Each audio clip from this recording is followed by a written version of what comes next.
किसी धनी सेठ के पड़ोस में एक गरीब दर्जी रहता था। उसकी रुपए 20 आने रोज की मजदूरी मुश्किल से होती थी, पर वो उतने में भी बहुत खुश था।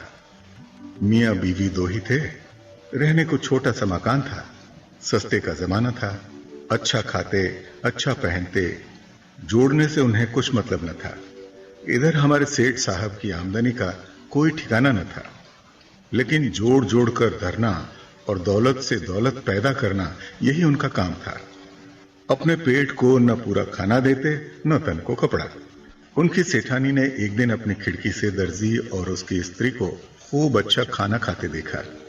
कपड़े तो वो दोनों को हमेशा ही साफ सुथरे पहने देखती थी। चेहरे दोनों के हर दम खिले रहते थे। इसके विपरीत सेठ के पास इतनी संपत्ति होते हुए भी वो इतने खुश न थे। कमाने और जोड़ने की फिक्र तो थी ही, ऊपर से बड़ी फिक्र ये और थी कि हमारे पीछे ये संपत्ति कौन भोगेगा। सेठानी को तो दिन रात यही चिंता सताती थी कि उसके अब तक कोई संतान न हुई।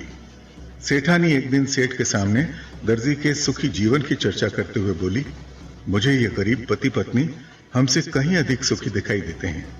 इतनी कम कमाई में ये इतने सुखी कैसे रह सकते हैं?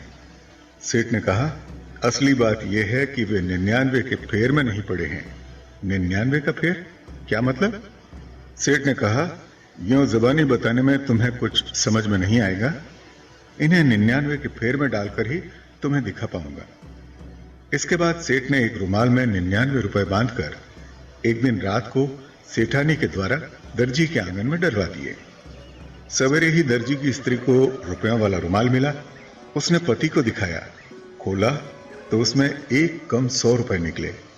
दर्जी बोला, जान पड़ता है कोई चील या बंदर किसी के यहां से रुमाल में बंधे रुपए उठा लाया और हमारे आंगन में डाल दिए। लाओ, ये रुपए मैं गांव के मुखिया को दे आऊं, जिसके होंगे उसे मिल जाएंगे। दर्जी की स्त्री बोली, अभी ऐसी क्या जल्दी है? कोई डूगी पिटेगा, कोई धन का हकदार खड़ा होगा तो ये रुपए दे दिए जाएंगे। नहीं तो मानना चाहिए कि ये रुपए भगवान ने हमारे लिए ही भेजे हैं। दर्जी ने रुपए मुखिया के यहां दे आने का बहुत आग्रह किया, पर उसकी स्त्री न मानी। रुपए रख लिए गए। कई दिनों बाद एक दिन स्त्री ने कहा, आखिर तुम हमेशा तो कमाते रहोगे नहीं, बुढ़ापा आएगा, आंखें हाथ काम न करेंगे, उस समय के लिए हमें अभी से थोड़ा थोड़ा बचा कर रखना चाहिए। दर्जी ने कहा, क्या जोड़ने की बात करती हो? पैसा जोड़ना मतलब दुख जोड़ना। बुढ़ापे में भगवान कहाँ चला जाता है? जो भगवान अभी पालता है वो बुढ़ापे में हमें भूल जाएगा।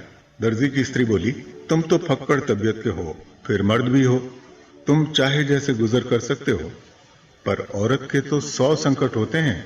दर्जी ने कहा, आदमी की जमा पूंजी जाते देर कितनी लगती है। रुपयों की शक्ल में इन ठीकरों का तुम्हें बड़ा भरोसा है, और भगवान का नहीं। भगवान का भरोसा तो सब है ही, लेकिन रुपयों से तो दुनिया का बहुत काम चलता है। देखो, अपने बगल में ही सेठ जी हैं, कितनी बड़ी हवेली खड़ी की है, कितने दास दासियां इनकी हुकूमत में है। तुम समझती हो कि सेठ सेठानी बहुत सुखी हैं?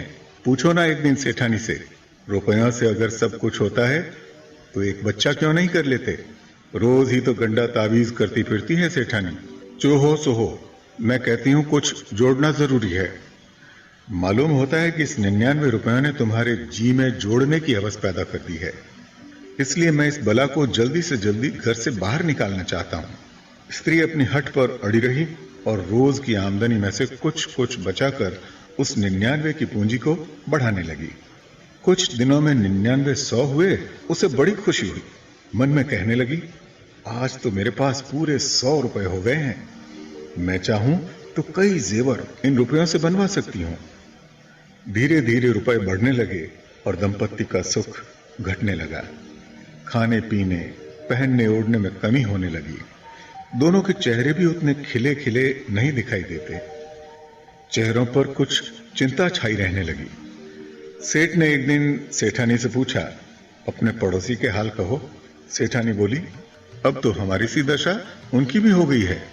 बेचारे 99 के फेर में पड़ गए।